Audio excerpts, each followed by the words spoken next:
তাইয়াতুল কারবি রাদিয়াল্লাহু তাআলা আনহু তাফসীরের ভিতরে লেখেছে, ও পর্দার আলেম মা ও বোনেরা, আপনাদেরকে বলে যাই, আপনাদের জন্য ওয়াজ রয়েছে, একটা হাদিস পড়েছি আপনাদের জন্য, আর পুরুষ ভাইয়েরা যারা রয়েছে তাদের জন্য একটা হাদিস পড়েছি। আল্লাহ পাক রব্বুল আলামিন যদি সুযোগ করে দেন তাহলে আলোচনা করে যাব ইনশাআল্লাহ তাআলা।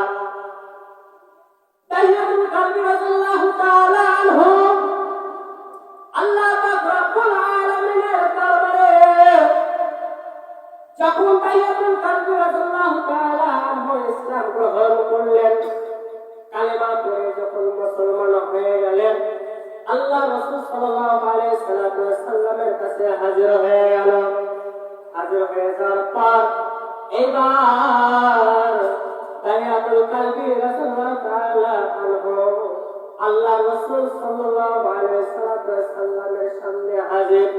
আল্লাহ রাসূলকে বললেন, ইয়া রাসূলুল্লাহ, ইয়া হাবিবাল্লাহ, আল্লাহ কি আমি তো কিছুদিন পূর্বে ইসলাম গ্রহণ করেছি। লিল্লাহি নাহমাদুহু ওয়া নাস্তাঈনুহু ওয়া নাস্তাগফিরুহু ওয়া নু'মিনু বিহি ওয়া নাতাওয়াক্কালু আলাইহি ওয়া নাউযু বিল্লাহি মিন শুরুরি আনফুসিনা ওয়া মিন সাইয়্যাতি আ'মালিনা। من يهده الله فلا مضل له ومن يضلله فلا هادي له ونشهد أن لا إله إلا الله وحده لا شريك له ونشهد أن سيدنا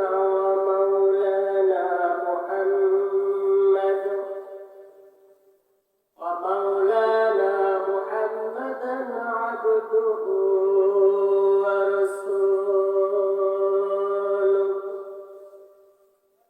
أرسله بالحق بشيرا ونذيرا وداعيا إلى الله بإذنه وسراجا منيرا.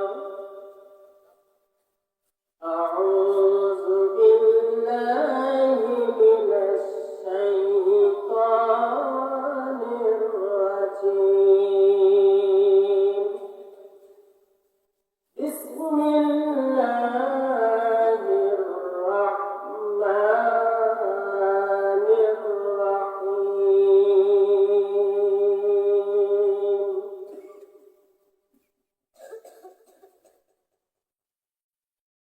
والعصر إن الإنسان لفي خسر إلا الذين آمنوا وعملوا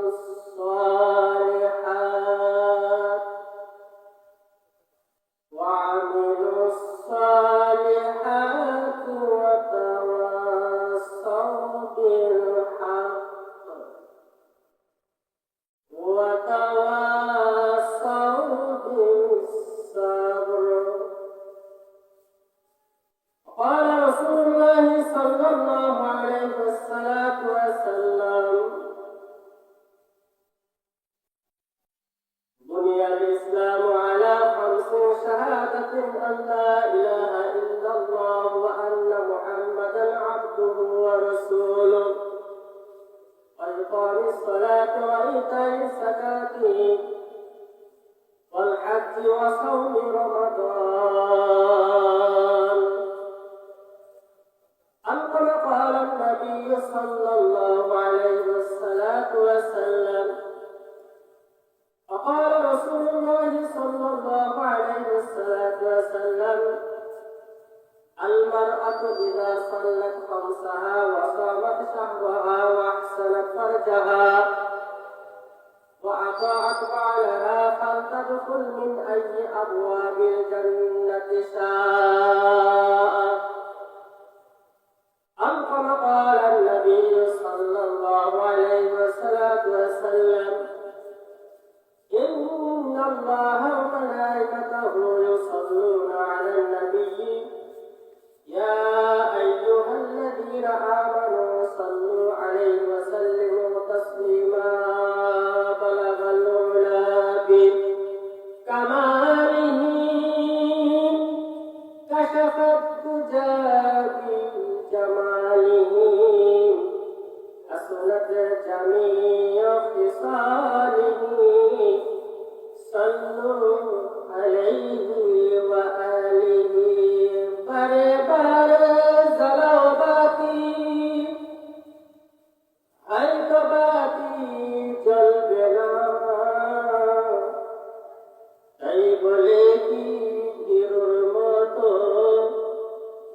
থাকা চলবে না। বারে বারে জ্বালাবাতি হয়তো বাতি জ্বলবে না, তাই বলে কি হিরোর মতো বসে থাকা চলবে না। লা ইলাহা, জোরে জোরে জোরে, লা ইলাহা, সামনে সামনে, লা ইলাহা, আরো জোরে, লা বলো, লা ইলাহা। আসমানের মালিক যে আল্লাহ, জমিনের মালিক সে আল্লাহ। আসমানের মালিক যে আল্লাহ, জমিনের মালিক সে আল্লাহ। হায়াতের মালিক যে আল্লাহ, মওতের মালিক সে আল্লাহ। বলো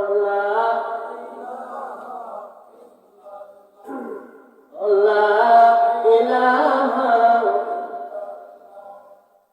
লা ইলাহা, লা ইলাহা ইল্লাল্লাহু মুহাম্মাদুর রাসূলুল্লাহ সাল্লাল্লাহু আলাইহি ওয়াসাল্লাম। আলহামদুলিল্লাহ, 6 ডিসেম্বর 2024 ইংরেজি রোজ শুক্রবার। তাফসীরুল কোরআন মাহফিল, স্থান কলোনিপাড়া, জুনেদহ, খাড়ামারা, কুষ্টিয়া। আজকের মাহফিলে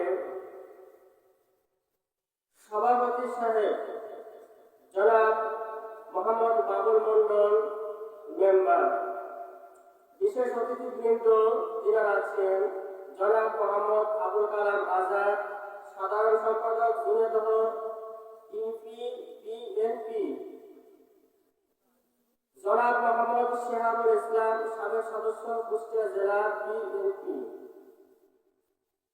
তো যাই হোক, আমাদের আজকের মাহফিলে সম্মানিত সভাপতি সাহেব যিনি আছেন, আমার বাম পাশে আমার অত্যন্ত মহব্বতের ভাই, প্রিয় কলিজার টুকরা, তিনিও উপস্থিত আছেন এবং আমার পূর্বে আলোচনা করেছেন হাফেজ মোহাম্মদ সাকিবুল ইসলাম, সাকিবুল হাসান, খতিব কুষ্টিয়া মোড়া কেন্দ্র জামে মসজিদ। তিনি অত্যন্ত চমৎকার, যেমন কণ্ঠ আল্লাহ দিয়েছেন তেমনি ভাবে আলোচনা করেছেন। ওনার সাথে আমি আলোচনা করেছি পূর্বে কয়েক জায়গায় প্রোগ্রামে, সুন্দর আলোচনা করেন। তো আশা করি এখানেও আলোচনা করেছেন। যেটাকে আল্লাহ তাআলা আরো নেক হায়াত যেন বৃদ্ধি করে দেন, সকলে বলেন আমিন। এরপরে আলোচনা রেখেছিলেন হযরত মাওলানা মুহাইমিন সাহেব জুনিয়াদহ, আমার অত্যন্ত মহব্বতের ভালোবাসা প্রিয় বড় ভাই, কলিজার টুকরা। ফেসবুকে ওনার সাথে কথা হয়, মেসেঞ্জারে এখনো পর্যন্ত যোগাযোগ হয়, খুব মহব্বতের মানুষ। তিনিও আলোচনা সুন্দরভাবে করেছেন বা পূর্বে করে থাকেন। ওনার সাথেও আমি প্রোগ্রাম করেছি পূর্বে অনেকবার। তো যাই হোক, সাকিবুল হাসান এবং মোহাম্মদ ভাই তিনারা যে অত্যন্ত আলোচনা করেছেন, আমাদের সকলকে সে আলোচনার প্রেক্ষাপটে আমল করার তৌফিক দান করে, সকলে বলে আমিন। আমি আপনাদেরকে বেশি কষ্ট দেব না, সেটার রাত অল্প কথা বলবো। যেহেতু এখানে লেখা আছে তাফসীরুল কোরআন মাহফিল, তাফসীরুল কোরআন মাহফিল, এই তাফসীরটা ব্যবহার করা হয় যখনই হচ্ছে এরকম হবে যে কোনো কোরআনের আয়াত নিয়ে বা সূরা নিয়ে যে প্রেক্ষাপটে, ওই আয়াতের প্রেক্ষাপটে তাফসীর করা হয়, বিশ্লেষণ করা হয়, বিস্তারিত আলোচনা করা হয়। আর ওয়াজ মাহফিল সাধারণত ভাবে কি করা হয়, কোরআনের আয়াত পড়া, হাদিসে পড়ে তারপরে কি অর্থ করা, কিছু ওয়াকিয়া বলা। তো তাফসীর যেহেতু তাফসীরুল কোরআন মাহফিল, এজন্য তাফসীর কিছু অংশ হলেও কি করতে হবে, আলোচনা করতে হবে, নাকি বলেন? নাকি বলেন? আমার ভাইয়েরা, এবার সরাসরি ভাবে আলোচনায় চলে যায়। আমি আমার খুতবার মাঝে 30 নম্বর পারা একটি ছোট্ট সূরা তেলাওয়াত করেছি। সূরাটির নাম হলো সূরা আসর। সূরার নাম কি? সূরার নাম কি? কথা বলতে হবে ভাই, কথা বলতে হবে। সূরার নাম কি? সূরা আসর। কত নম্বর পারায় আছে? 30 নম্বর পারা। কত নম্বর? 30 নম্বর পারা। এই সূরা আসর তেলাওয়াত করেছি। এই সূরা আসরের ভিতরে আল্লাহ পাক রব্বুল আলামিন কি কি বলেছেন আর কি সতর্কমূলক কথা বলেছেন, এই সম্পর্কে আমি আলোচনা করব ইনশাআল্লাহ তাআলা। মনে রাখবেন সূরার নাম হলো কি? সূরা আসর। সূরা আসর। বাসায় গিয়ে যদি আপনার বিবি কিংবা মেয়ে বা ছেলে জিজ্ঞেস করে যে হুজুর আজ প্রধান বক্তা কি সূরা নিয়ে আলোচনা করেছে, কি বিষয়ে আলোচনা করেছেন, আপনারা বলতে পারবেন ইনশাআল্লাহ? পারবেন ইনশাআল্লাহ? সূরা আসর 30 নম্বর পারা। কথা বুঝা আসছে? ঠিক আছে। তাফসীরুল কোরআন মাহফিল যেহেতু এই সূরা আসর যেটা লাভ করেছে, সূরা আসর নিয়ে কিছু আলোচনা করব কিংবা তাফসীর করব ইনশাআল্লাহ তাআলা। আর অসংখ্য হাদিসের মধ্যে দুটো হাদিস করেছি, এই দুটো হাদিসের নিয়ে আমি আলোচনা করব ইনশাআল্লাহ তাআলা। ঠিক আছে তো ইনশাআল্লাহ? এবার চলো সূরা আসরের ভিতরে কি বলছে একটু পড়ে আসি নাকি? ঠিক আছে। আল্লাহ রাব্বুল আলামিন সূরা আসরের ভিতরে বলেছেন ওয়াল আসর, আসরের কসম, যুগের কসম, জামানার কসম। আল্লাহ পাক রব্বুল আলামিন সূরা আসরের কসম খেলেন। আসর শব্দের অর্থ হলো সময় বা সময়ের কসম। সময়ের কসম কেন আল্লাহ তাআলা খাইলেন? সূরা আসরের ভিতরে আল্লাহ রাব্বুল আলামিন কেন সূরা আসরের ভিতরে কসম খাইলেন, সময়ের কসম খাইলেন? তাফসীরের ভিতরে এসেছে যে সূরা আসরে আল্লাহ পাক রব্বুল আলামিন সময়ের কসম খাওয়ার কারণ হলো সময়টা আল্লাহ তাআলার নিকটে অত্যন্ত দামি জিনিস। আল্লাহু আকবার বলেন। কসম খাওয়া এটা আল্লাহ তাআলার নিকটে কি সময়টা অনেক কি দামি। এজন্য আল্লাহ তাআলা সূরা আসরে কি কসম খেয়েছেন? সময়ের কসম খেয়েছেন। ওয়াল আসর ইন্নাল ইনসানা লাফি খুসর। আল্লাহ রাব্বুল আলামিন বলেন ইন্না, নিশ্চয়, ইনসানা, ইনসান মানে হলো মানুষ, নিশ্চয় মানুষ হলো ক্ষতিগ্রস্তর মধ্যে রয়েছে। নিশ্চয় বা মানুষ নিশ্চয় কি রয়েছে? ক্ষতিগ্রস্তর মধ্যে রয়েছে। নিশ্চয় মানুষ ক্ষতিগ্রস্তর মধ্যে রয়েছে।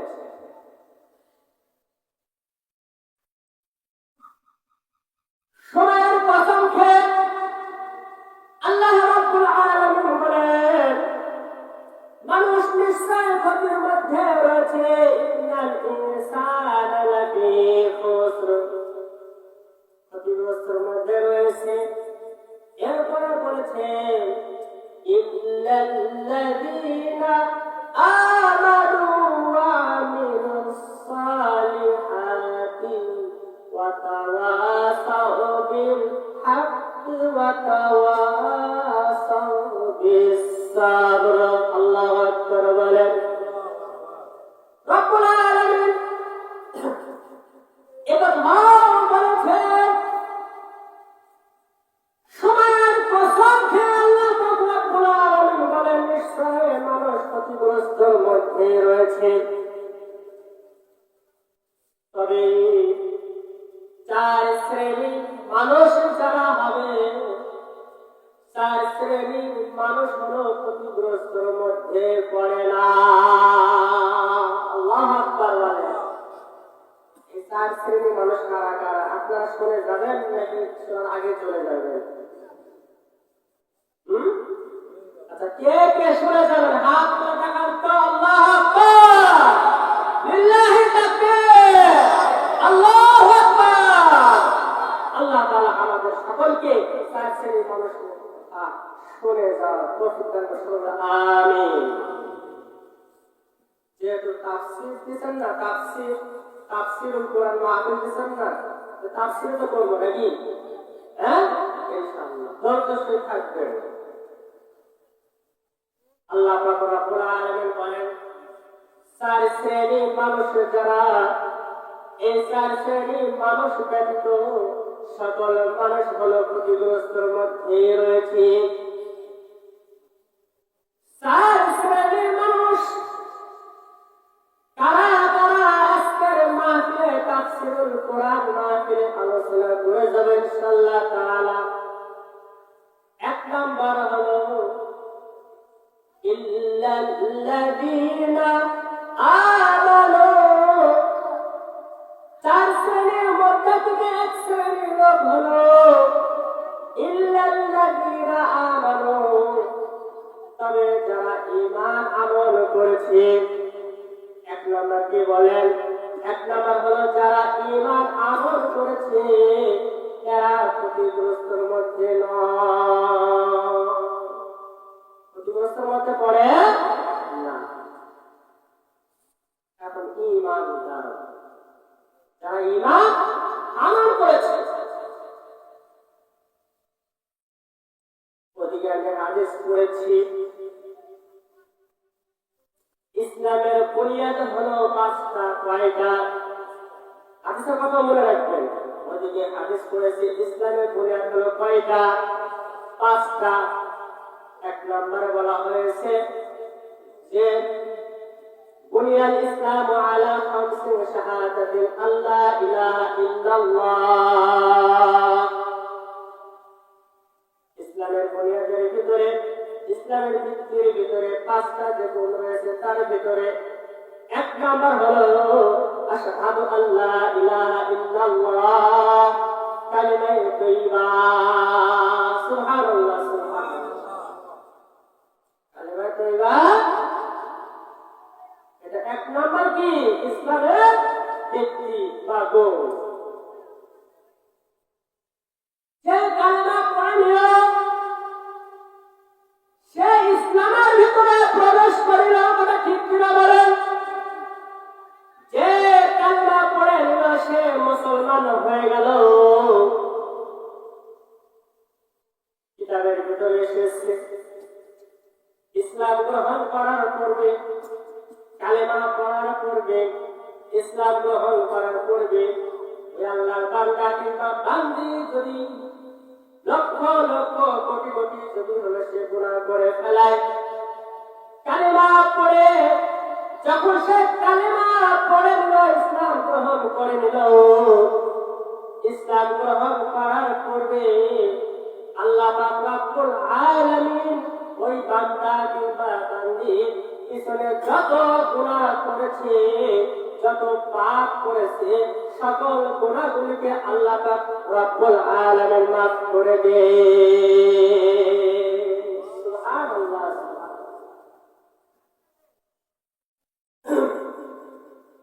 রব্বুল আলামিন কিভাবে ক্ষমা করে দেন? হাদিসের ভিতরে এসেছে, কিতাবের ভিতরে এসেছে। একটা ওয়াকিয়া আপনাদেরকে শোনাতে চাই, তাহলে বুঝতে পারবেন। একজন সাহাবী হযরত তাহিয়াতুল কালবি রাদিয়াল্লাহু তাআলা আনহু, সাহাবীর নাম কি বলেন? হযরত তাহিয়াতুল কালবি রাদিয়াল্লাহু তাআলা আনহু। তিনি একজন সবেমাত্র কি করেছে, কিছুদিন পূর্বে কালিমা পড়ে মুসলমান হয়েছে, ইসলাম গ্রহণ করেছে।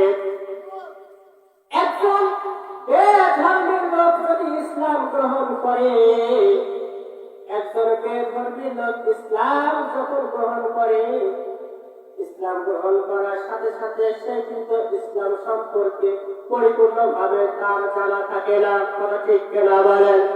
ইসলাম গ্রহণ করার পরে সে কিন্তু সাথে সাথে করতে পারে না আল্লাহর বিধিবিধান রাসূলের সুন্নতে সম্পর্কে তার ধারণা বেশি থাকে না। কথা ঠিক কিনা বলেন? তাহিয়াতুল কালবি রাদিয়াল্লাহু তাআলা আনহু তাফসীরের ভিতরে লেখেছে, ও পর্দা আলে মা ও বোনেরা, আপনাদেরও কেউ বলে যায়, আপনাদের জন্য ওয়াজ রয়েছে, একটা হাদিস করেছি আপনাদের জন্য, আর পুরুষ ভাইয়েরা যারা রয়েছে তাদের জন্য একটা হাদিস করেছি। আল্লাহ পাক রব্বুল আলামিন যদি সুযোগ করে দেন তাহলে আলোচনা করে যাব ইনশাআল্লাহ তাআলা। তাহিয়াতুল কালবি রাদিয়াল্লাহু তাআলা আনহু আল্লাহ পাক রব্বুল আলামিনের দরবারে যখন তাহিয়াতুল কালবি রাদিয়াল্লাহু তাআলা আনহু ইসলাম গ্রহণ করলেন, কালেমা পড়ে যখন মুসলমান হয়ে গেলেন, আল্লাহ রাসূল সাল্লাল্লাহু আলাইহি সাল্লামের কাছে হাজির হয়ে গেল। হাজির হয়ে যাওয়ার পর এইবার তাহিয়াতুল কালবি রাদিয়াল্লাহু তাআলা আনহু আল্লাহ রাসূল সাল্লাল্লাহু আলাইহি সাল্লামের সামনে হাজির। আল্লাহ রাসূলকে বললেন, ইয়া রাসূলুল্লাহ, ইয়া হাবিবাল্লাহ, আল্লাহ কি আমি তো কিছুদিন পূর্বে ইসলাম গ্রহণ করেছি, কালেমা পড়ে মুসলমান হয়েছি। ওগো রাসূল, আমি ইসলাম গ্রহণ করার পূর্বে আমার জীবনে একটা বড় ধরনের ঘটনা ঘটে গেছে। ইয়া রাসূলুল্লাহ, ইয়া হাবিবাল্লাহ, আমার জীবনে ওই ঘটনাটি বারবার আমার মনে পড়ে যায়, বারবার আমার মনে পড়ে যায়, চোখের সামনে যখন ভাসতে থাকে। ইয়া রাসূলুল্লাহ, ইয়া হাবিবাল্লাহ, আমি রাত্রে বেলায় ঘুমাতে পারি না। ইয়া রাসূলুল্লাহ, আমি রাতের বেলা ঘুমাতে পারি না, না ঘুমাতে পারি না, খেতে পারি না, চলতে পারি ভালোভাবে, সবসময় ওই ঘটনাটি মনে পড়ে। আল্লাহ রাসূল সাল্লাল্লাহু আলাইহি সাল্লাম বললেন, ও তাহিয়াতুল কালবি, তুমি ইসলাম গ্রহণ করার পূর্বে তোমার জীবনে কি ঘটনা ঘটেছে একটু শোনাও। ভাইরা আমার, বাবাজিরা, দিলটা নরম করে শোনো। এই তাহিয়াতুল কালবি রাদিয়াল্লাহু তাআলা আনহু আল্লাহ রাসূলকে বললেন, ইয়া রাসূলুল্লাহ, ইয়া হাবিবাল্লাহ, আমি যখন ইসলাম গ্রহণ করেছিলাম না, তখন আমি ইসলাম গ্রহণ করেছিলাম না, এরপরে কি আমার দিলটা অনেক পাথরের চেয়ে শক্ত ছিল, পাথরের চেয়ে শক্ত ছিল, মনটা অনেক শক্ত ছিল। ইয়া রাসূলুল্লাহ, ইয়া হাবিবাল্লাহ, আমি কি করলাম, একদিন হলো আমি কি সফরে গেলাম, সফরে যাওয়ার পূর্বে আমার বিবিকে বলে গেলাম, আমার বিবির গর্ভে সন্তান ছিল। ইয়া রাসূলুল্লাহ, ইয়া হাবিবাল্লাহ, আমি আমার প্রাণ প্রিয় স্ত্রীকে বলে গিয়েছিলাম, ওগো প্রাণ প্রিয় স্ত্রী, তোমার গর্ভে যে সন্তান রয়েছে, আমি লম্বা সফরে যাইব, সফরে যাওয়ার থাকা অবস্থায় যদি তোমার গর্ভে সন্তান দুনিয়াতে ভূমিষ্ঠ হয়, আর এই সন্তানটা যদি ছেলে হয় তাহলে চিন্তা রাখিবা, আর যদি মেয়ে সন্তান হয় তাহলে মেয়ে সন্তান যদি হয়, মেয়ে সন্তানটিকে তুমি হলো হত্যা করে ফেলবা। সকলে বলে না নাউযুবিল্লাহ। জাহিলিয়াতের যুগে ছিল, বর্তমান যে এমন জাহিলিয়াতের যুগ এসেছে, নিজের সন্তানকে গলা টিপে হত্যা করেছে। কথা ঠিক কিনা বলেন? এমনকি কিছুদিন আগে আমি দেখলাম ফেসবুকে, নিজের মাকে সন্তান হইয়া নিজের মাকে হলো কি করেছে, এরকম ভাবে হত্যা করেছে। সবাই বলে নাউযুবিল্লাহ। যদি সুসন্তান যদি হতো তাহলে সন্তান হইয়া নিজের মাকে হত্যা কখনো করতে পারত না। ঠিক কিনা বলেন? সে জাহিলিয়াতের যুগ চলে এসেছে। ভাই মুসলমান ভাই জানা, যেই কথাটি আপনাদেরকে আমি বোঝাতে চেয়েছিলাম,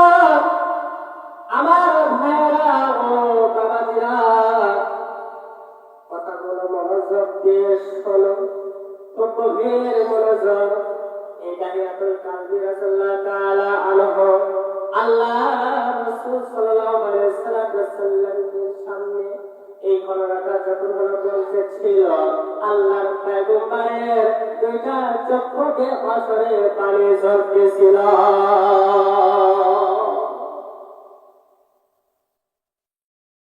আল্লাহর রাসূল এই ঘটনাটি শোনার জন্য আগ্রহী হয়ে গেল। নবী আমার বলে, দাহিয়াতুল কালবি এরপরে কি হলো বলো? দাহিয়াতুল কালবি রাসূলুল্লাহ তাআলা আনহু জানাল, এরপরে বলে, ইয়া রাসূলুল্লাহ, ইয়া হাবিবাল্লাহ, আমি যখন সফরে ছিলাম, সফর থেকে যখন বাসায় ফিরে আসি, লম্বা ঘটনা সংক্ষিপ্ত করে বলতেছি, যেহেতু আমাকে কি বলা লাগবে, সূরা আসরে তাফসীর করতেছি, আরো কিছু কথা বলা লাগবে, সংক্ষিপ্ত করে বলতেছি। তাফসীরের ভিতরে লিখেছে, এই দাহিয়াতুল কালবি রাদিয়াল্লাহু তাআলা আনহু বলে, ইয়া রাসূলুল্লাহ, ইয়া হাবিবাল্লাহ, আমি যখন সফর থেকে ফিরে আসি, এসে দেখি আমার বাড়ির আঙ্গিনায় যে ছোট ছোট যে একটা হলো ছোট বাচ্চা, মেয়ে বাচ্চা হলো খেলাধুলা করতেছিল। ইয়া রাসূলুল্লাহ, ইয়া হাবিবাল্লাহ, আমি যখন হলো বাসায় ফিরলাম, এরপরে দেখি আমার চোখের সামনে ঘোরাঘুরি করতেছে। আমি আমার প্রাণ প্রিয় তুমিকে জিজ্ঞেস করলাম, ওগো প্রিয় স্ত্রী, তোমার গর্ভে যে সন্তান আমি রেখে গিয়েছিলাম, আগে বলো, তোমার স্ত্রীর যে সন্তান রয়েছে, এই সন্তানটা হলো কন্যা সন্তান হয়েছে নাকি হলো মেয়ে সন্তান হয়েছে নাকি ছেলে সন্তান হয়েছে? আমার ভাইরা, আমার স্ত্রী বলতেছিল, ওগো স্বামী, প্রাণ প্রিয় স্বামী, আপনি যখন আমার গর্ভে পেটে বাচ্চা যখন রেখে সফরে গিয়েছিলেন, সফরে থাকা অবস্থায় আমি দেখতে পেলাম যেরকম ভাবে আমার গর্ভের সন্তান দুনিয়াতে যখন আসলো, যে সন্তান মেয়ে সন্তান হলো জন্ম নিল, এত সুন্দর ফুটফুটি হলো, সুন্দর চেহারা সন্তান, এই সন্তানকে আমি মা হইয়া কিভাবে আমার সন্তানকে এভাবে গলার থেকে হত্যা করতে পারি, এটা আমার পক্ষে সম্ভব হয়নি।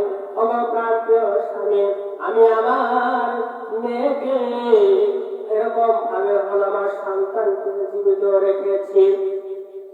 দাহিয়াতুল কালবি রাদিয়াল্লাহু তাআলা আনহু বলে, ইয়া রাসূলুল্লাহ, ইয়া হাবিবাল্লাহ, যখন আমার সন্তানকে যখন আমার সামনে ঘোরাঘুরি করত, আমাকে যখন দেখত, তখন হলো আমার কাছে ছুটে চলে আসতো, আমার বুড়োতে হলো বসত, আমার গালে চুমা দিত, আমার মনটা ভরে যাইত। এরপরে হলো আমি বুঝতাম যে কি, আমার সন্তানকে আমি যদি বেঁচে বাঁচিয়ে রাখি, এলাকার যারা জালেম বাদশা যে রয়েছে, এলাকার যে লোকজন রয়েছে, তারা হলো আমার মেয়েটিকে হলো হত্যা করে ফেলবে, অতএব আমার সন্তানটিকে আমি নিজে হত্যা করে ফেলে দেব।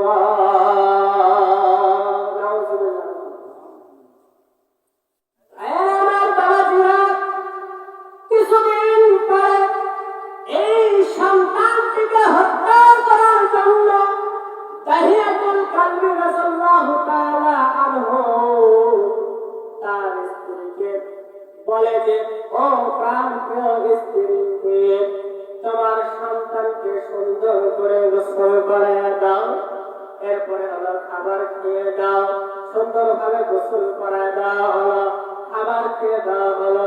কোথায় নিয়ে যাও বলে, আমার মেয়েটিকে নিয়ে সফরে যায়, বেড়াতে যাইব, এইভাবে হলো নিয়ে যাওয়া হলো। পাহাড়ের জঙ্গলে রাস্তা দেওয়া যখন হাঁটা শুরু করে দিল, মেয়েটির নাম হলো জামিলা। মেয়েটার নাম কি বলেন তো? জামিলা। ইয়া রাসূলুল্লাহ, ইয়া হাবিবাল্লাহ, আমি পাহাড়ের ভিতর দিয়া যখন আমার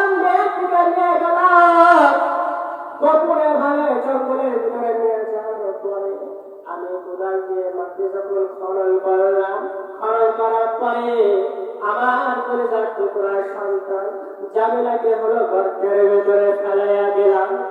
এরপরে ইয়া রাসূলুল্লাহ ইয়া হাবিবাল্লাহ সাইডে যে পাথর ছিল পাথর দিয়া আমি আমার কন্যা জামিলার শরীরে আঘাত করতে থাকি। আমার কলিজার টুকরা জামিলা বলে, বাবা তুমি কেন আমাকে আঘাত করো? তুমি কেন পাথর দিয়ে আমাকে মারতেছো? ও বাবা তুমি কি আমাকে মেরে ফেলার জন্য জঙ্গলের ভিতর নিয়ে এসেছো? বাবা বলে, হ্যাঁ মা তোমাকে মেরে ফেলার জন্য নিয়ে এসেছি। বলে, বাবা গো যে আমাকে হলো মারেন না, আমাকে মারেন না, আমি হলো তোমাকে আর কোনোদিন বাবা বলে রাখবো না, তোমার বাসায় আমি আর কোনোদিন থাকবো না, আমি দূরে চলে যাব। তবু আব্বা জান আমাকে হলো মারিয়েন না। এভাবে যখন হলো কাকুকে মিনতি করতেছিল, এরপরে আমি হলো কি করলাম না, আমার সন্তান জামিলার কথা হলো না, কথা না শুনিয়া আমি আমার কলিজার টুকরাকে পাথর দিয়া মারতে মারতে মারতে মারতে ওই গর্তের ভিতরে আমি দাফন করে দিই। নাউযুবিল্লাহ। জাহিলিয়াতের যুগে বাবা তার নিজের সন্তান মেয়েকে করছে পাথর দিয়া আঘাত করে গর্তের ভিতরে পুঁতে রেখেছে। এই ঘটনাটি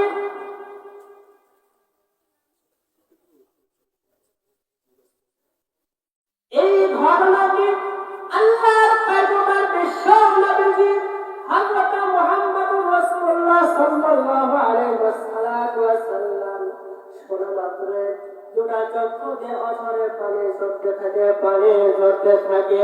হায় হায় বাবা হইয়া যে তার নিজের সন্তানকে বাবা হইয়া নিজেকে হত্যা করতে পারে। আল্লাহ রাসূল সাল্লাল্লাহু আলাইহি সাল্লামকে বললেন, ইয়া রাসূলুল্লাহ ইয়া হাবিবাল্লাহ আমার কি গুনাহ আল্লাহ মাফ করবেনি? আল্লাহ রাসূল সাল্লাল্লাহু আলাইহি সাল্লাম বললেন, ও গায়রাতুল কলবি তুমি যদি কালেমা পড়ে যখন ইসলাম গ্রহণ করে নিয়েছ, এই গুনাহ আল্লাহ পাক রব্বুল আলামিন তোমার গুনাহকে আল্লাহ পাক রব্বুল আলামিন মাফ করে দিয়েছে। সুবহানাল্লাহ। এটা আমি বলতেছিলাম যে কালেমা ইসলাম গ্রহণ করার পরে বান্দা যে গুনাহ করুক না কেন, যদি ইসলাম গ্রহণ করে আল্লাহ পাক রব্বুল আলামিন তার গুনাহ মাফ করে দেন।